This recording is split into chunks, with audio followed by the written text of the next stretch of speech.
They say the journey starts with the first step, and that is absolutely true when it comes to a restoration project. And while we get excited about blowing the car apart to get to work, there are some steps you can take at the beginning to ensure a smoother ride along the way.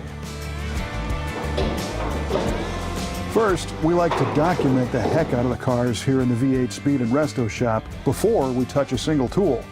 And this means a full set of before photos to show what we started with, and also to provide some reference during reassembly. A 7-page inspection sheet is completed noting the condition of every aspect of the car, and then the owner is brought in to go over the notes and expectations for the completed project. We can also use the photos to send to the owner if they live on the other side of the world. It's also critical to document the fit of all the body panels to help establish the expectation of the final fit when the car is finished. If the original fit is okay, are we improving anything? Are we tightening up the gaps? Or will this car fit like it did when it first rolled off the assembly line, even with small flaws? You have to know the plan in the beginning.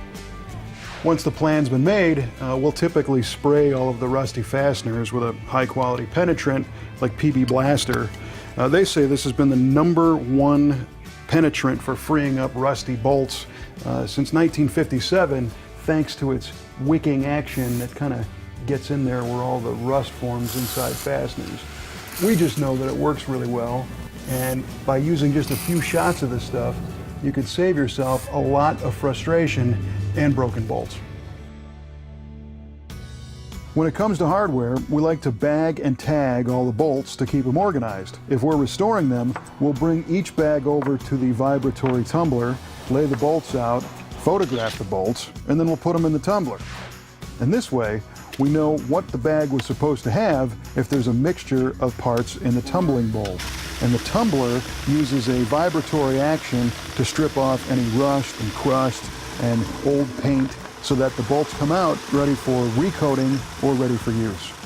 While the sub-assemblies are coming apart, we'll assess the condition of the pieces and build our parts list. We've learned to do this in real time so that we don't have to try to remember what things looked like at a later date. The reason we make a parts list while we're doing the disassembly is because the part's in our hand and we can determine at that point if it needs to be refurbished, replaced, just simply repainted.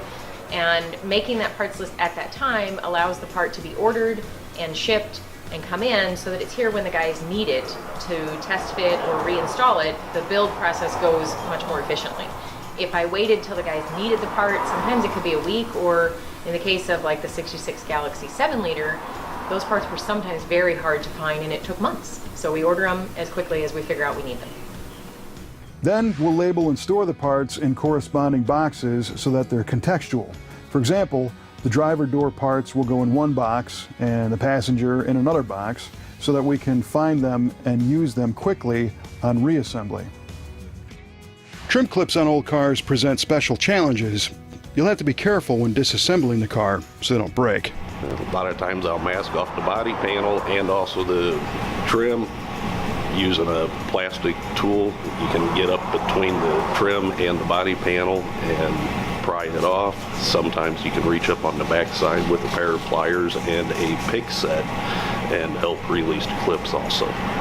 Once an assembly is taken apart and the paint is stripped, we'll hang the parts for paint or primer and label the hanging stands. This way we know what parts go with which car. Prepping small parts is just as important as prepping the larger ones. If you can, put them in a sandblaster to get into the cracks and crevices, get all the old paint off. Any kind of grease residue or anything needs to come off.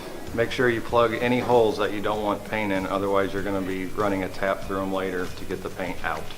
Once the parts are painted, they're carefully wrapped in a protective paper and relabeled and stored for safety. An assembly manual or parts diagram is essential to answering reassembly questions, and you can always go back to the photos that you took in the beginning. There are many ways to do this, but the closer attention you pay to the details, the better your journey will be, and the less frustration you'll have when restoring your classic or muscle car.